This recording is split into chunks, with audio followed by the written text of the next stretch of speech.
Please, don't come to hell. I couldn't believe it when I was told that Peter, my closest friend, had died in a tragic accident. It was like a lightning strike that shook my very being. I couldn't easily grasp the truth and spent long days refusing to accept the idea that he was gone forever. Memories of him haunted me, and every moment we had shared left an ache in my heart. But the greatest shock wasn't in his death. It was in what followed.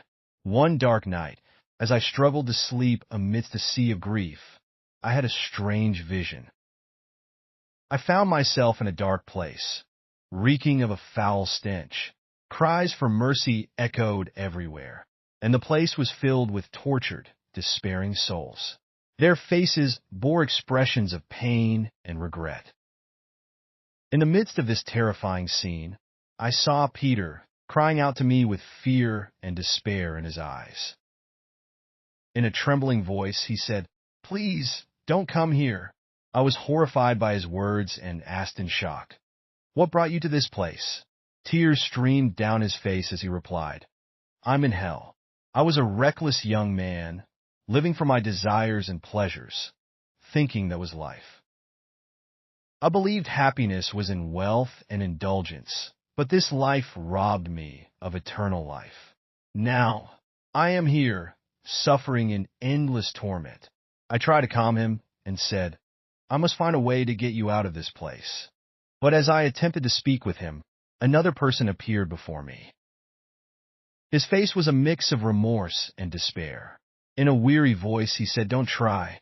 You won't be able to get him out or anyone else. We are here because of our actions, and there is no way to escape." I asked him about his story, and he replied, "I cheated on my wife repeatedly and wasn't faithful to her. I caused her unbearable emotional and physical pain. Now, I'm paying the price for my actions." Then others appeared, each carrying a painful story of how their deeds had led them to this dreadful fate. A woman who conspired against her co-workers to earn a promotion, a man who amassed wealth but refused to help the poor and needy, a woman who turned to sorcery to gain money, and a man who abused his authority to oppress those under him. There were also those who spent their lives chasing fame without considering the consequences of their actions. Their screams echoed in my ears like whips tearing at my soul.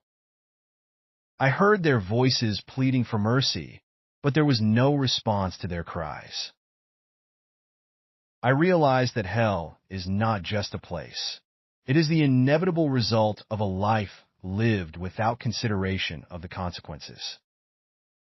I woke up from that vision with a heart heavy with fear. It was a clear message for me and everyone else.